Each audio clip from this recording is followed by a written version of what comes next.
Assalamualaikum warahmatullahi wabarakatuh. Perkenalkan, nama saya Dimas Adi Nugroho dengan NIM 4221110, jurusan Perbankan Syariah, Fakultas Ekonomi dan Bisnis Islam, IAIN Pekalongan. Di sini saya akan menyampaikan hasil resumen saya tentang tugas sosial pembelajaran tahun 2021 dan 2022. Visi dan misi Fakultas Ekonomi dan Bisnis. Visi, terwujudnya Fakultas Ekonomi dan Bisnis Islam IAIN Pekalongan sebagai fakultas terbuka dan kompetitif di tingkat global dalam pengembangan harmonisasi ilmu dan agama di bidang ekonomi dan bisnis Islam menuju masyarakat yang saleh, cerdas, unggul, dan modern. Misi dari Fakultas Ekonomi dan Bisnis Islam: 1. Menyelenggarakan pendidikan untuk menghasilkan lulusan Fakultas Ekonomi dan Bisnis Islam yang saleh, cerdas, unggul, dan moderat. Kedua, mengembangkan harmonisasi ilmu dan agama di bidang ekonomi dan bisnis Islam melalui penelitian dan publikasi ilmiah untuk pembangunan nasional. 3. Berperan aktif dalam pemberdayaan masyarakat melalui penguatan moderasi beragama di bidang ekonomi dan bisnis Islam. 4. Meningkatkan produktivitas dan daya saing Fakultas Ekonomi dan Bisnis Islam di tingkat global. 5. Menyelenggarakan tata kelola kelembagaan secara profesional, transparan, akuntabel, dan bertanggung jawab. Fasilitas FEBI atau Fakultas Ekonomi dan Bisnis Islam IAIN Pekalongan terdiri dari subbagian akademik, 4 laboratorium komputer, 24 ruang kelas, ruang dekanat, ruang ormawa, lab minibank, dan lab pasar modal. Di Fakultas Ekonomi dan Bisnis Islam terdapat 3 prodi atau program studi, yaitu akuntansi syariah, ekonomi syariah, dan perbankan syariah. Di tahun 2021, Fakultas Ekonomi dan Bisnis Islam menerima mahasiswa baru dengan jumlah kurang lebih 496 mahasiswa. Di antaranya 193 mahasiswa ekonomi syariah, 144 mahasiswa akuntansi syariah, 159 mahasiswa perbankan syariah.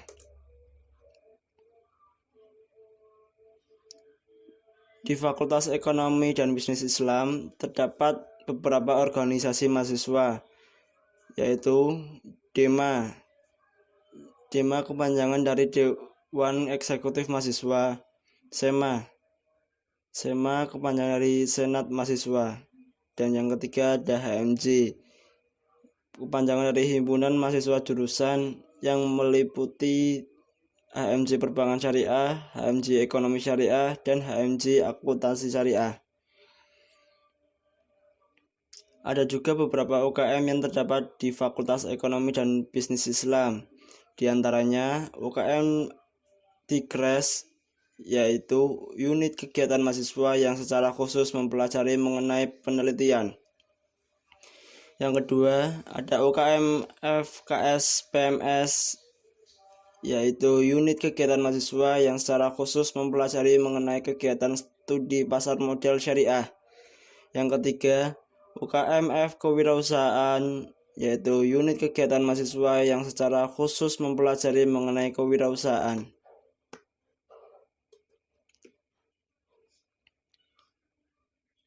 Visi dan misi jurusan Perbankan Syariah.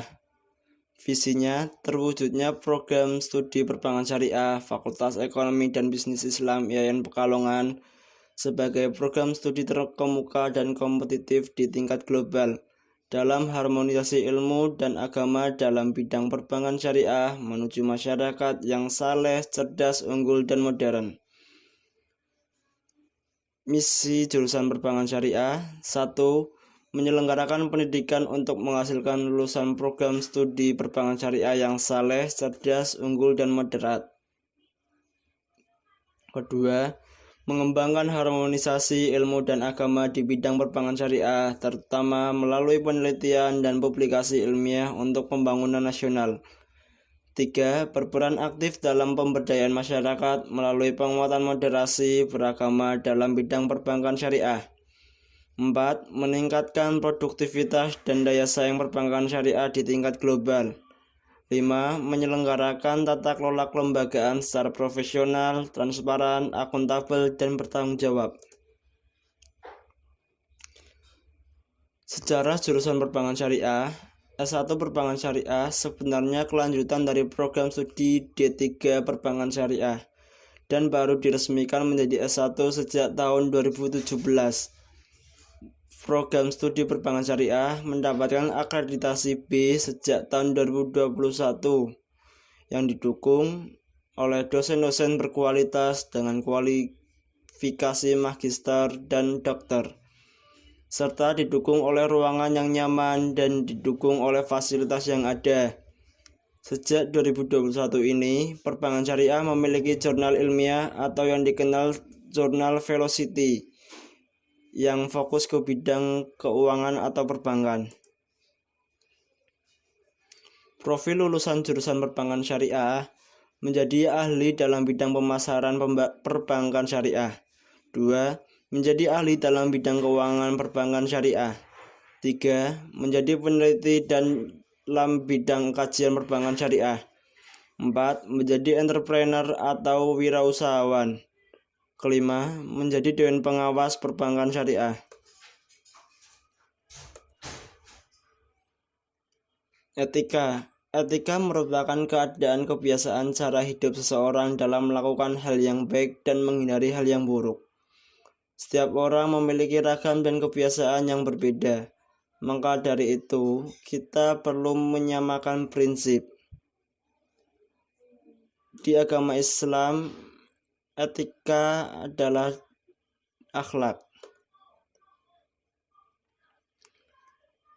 Cara beretika yang baik: ketika datang ke kampus, kita harus berpenampilan yang sopan dan menutup aurat, baik perempuan maupun laki-laki. Jangan sampai busana yang digunakan membuat orang sekitar terganggu. Dalam berkomunikasi, kita diharuskan berperilaku yang baik, berbicara yang baik, serta menulis yang baik karena di era digital tidak selalu menggunakan ballpoint dan kertas, melainkan menggunakan media sosial seperti Facebook, WhatsApp, Twitter, dan lain-lain. Oleh karena itu, diharapkan beretika dalam menyampaikan. Jangan sampai cara menyampaikan maksud kita menyinggung perasaan orang lain. Kemudian, etika bergaul di lingkungan kampus. Adanya pergaulan bebas di kalangan mahasiswa terjadi karena minimalnya ilmu pengetahuan tentang bersikap. Agar kita tidak terjerumus di pergaulan bebas, kita harus memahami peraturan-peraturan yang berlaku di lingkungan kampus seperti berpakaian yang rapi di dalam kampus, menjunjung tinggi nilai-nilai ilmiah, memberi contoh yang baik kepada mahasiswa lain, menghormati dan menghargai sesama mahasiswa, tidak melakukan asusila, bersedia menerima sanksi jika melakukan pelanggaran yang berlaku sebagai pendidikan kedisiplinan. Etika bergaul di luar kampus. Bergaul di luar kampus diharapkan bisa bergaul atau berkomunikasi dengan baik kepada lingkungan sekitar. Sebab dengan berbuat baik akan menjadi contoh yang baik bagi lingkungan mahasiswa berada.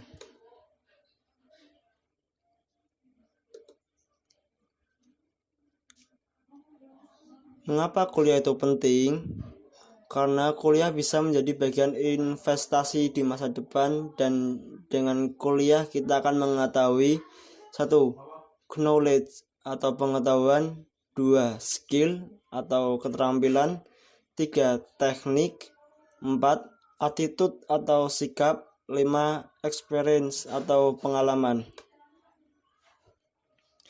Perbedaan kuliah dan sekolah, yaitu di kuliah akan memiliki tanggung jawab yang lebih besar, kemudian mendapatkan nilai yang lebih tegas, 3. Jumlah ujiannya lebih sedikit, kecepatan mengajar lebih tinggi, dan tugas tidak selalu diperiksa.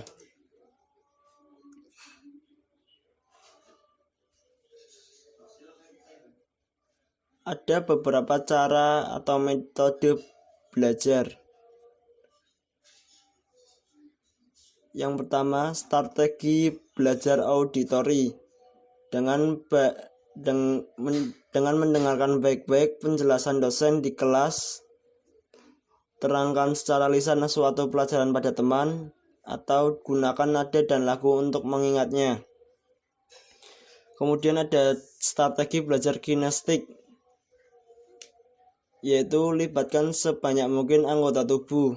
Perbanyak latihan. Selesai belajar, coba tulis poin-poin pentingnya. Selanjutnya ada strategi belajar mandiri, yaitu perbanyak literat dan latihan soal. Pilih tempat belajar yang tenang. Setelah memahami materi, cobalah berdiskusi dengan orang lain.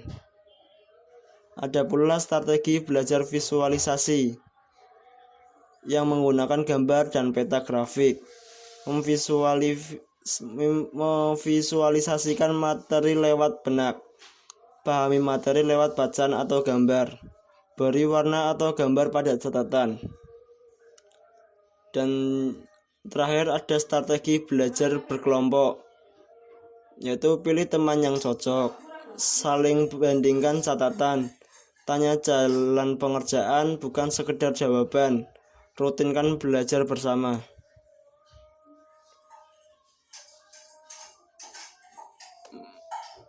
Ada beberapa metode membaca, yaitu survei, question, read, recite, dan review. Survei, melakukan survei di lapangan untuk memahami suatu permasalahan. Question, yaitu membuat pertanyaan dan jawaban untuk mendapatkan tingkat pemahaman yang lebih baik. Read, membaca bacaan yang teliti dan jeli. Recite, yaitu membaca kembali isi materi yang ada. Review, mereview atau menganalisa yang kita baca. Menyimak dan membuat catatan kuliah. Terdapat strategi yang bisa digunakan, yaitu strategi menyimak aktif. Strategi ini dapat dilakukan dengan cara 1.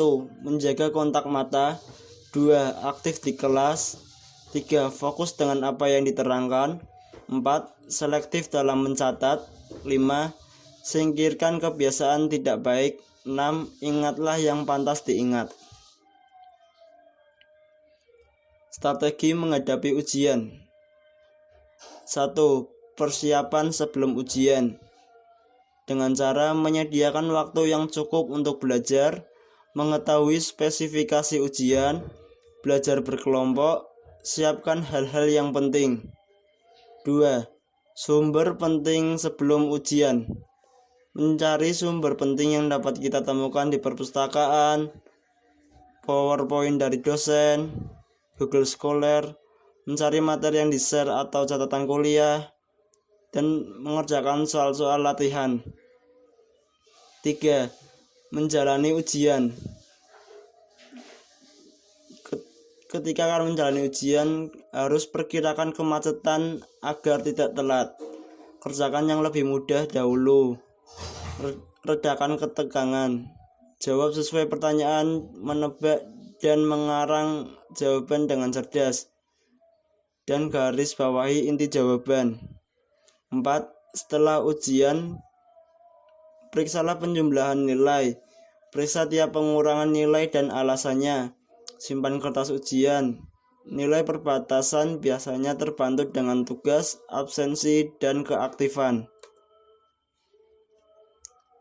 Teknik menulis.